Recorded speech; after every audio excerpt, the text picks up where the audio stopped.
Der er sket rigtig, rigtig meget. Det er klart, det påvirker jo den måde, som vi skal arbejde på, og dermed også de kompetencer, som medarbejderne skal have. For at vi kan sikre, at vi har de rette kompetencer, og vi kan løfte den udfordring, der ligger i fremtiden, så er der altså en helt ny måde, vi skal uddanne, og vores uddannelse skal se ud på.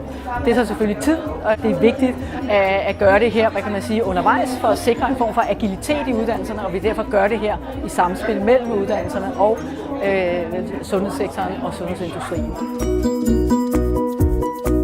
Prøve at få gøre os nogle forestillinger om, hvad der skal til på den lidt længere bane. Fordi vi er rigtig gode til at udvikle kompetencer i forhold til nogle problemstillinger, som vi står i lige nu og her. Men det, der skal til på den lidt længere bane, det er vi nok ikke været, også fordi vi har været presset på rigtig mange måder. Det er man jo i sundhedsvæsenet.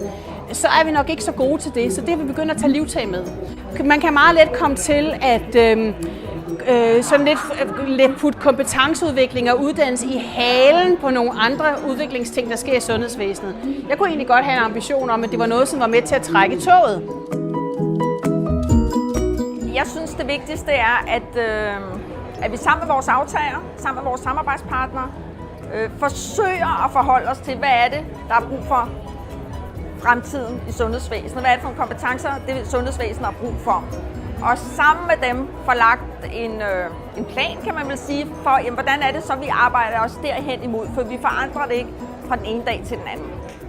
Jeg synes, det er super vigtigt. En af de pointer, som en af publikummerne fremdrager, det der med, jamen, når vi går ind og arbejder med at ændre professionsfagligheden, vi går ind og arbejder med at ændre de kompetencer, som vores dimittenter kommer ud med, så skal vi hele tiden holde os for øje, at der er noget basic, som vi ikke skal smide ud med badevandet. Og vi skal ikke glemme det der med, at patientinvolvering, det der med at arbejde sammen med patienten om patientens situation, er super vigtigt.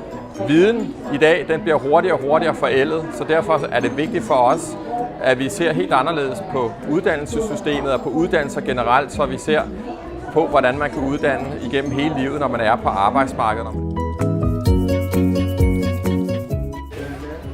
Fremtidens læge, som bliver uddannet lige nu, skal i højere grad være omstillingsparat, og det betyder for mig, at vi i vores uddannelse på universitetet skal fokusere mindre på paratviden, men vi skal være i højere grad akademiske og kunne tænke i nogle abstrakte problemstillinger. Man skal lave om på, hvordan vi uddanner læger og andre sundhedsprofessionelle i dag. Vi skal have det ud af uddannelserne, der giver nogle værdi for patienterne og heller ikke for videnskaben. Vi har en kæmpe udfordring i forhold til at må tænke uddannelse på en helt ny måde.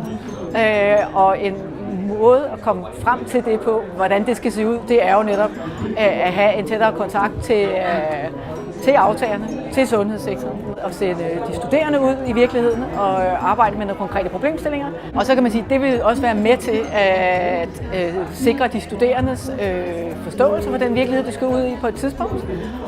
Og derfor at de også mere har sådan et, kalder man det, et innovativt mindset, men altså forståelse for at se tingene på tværs.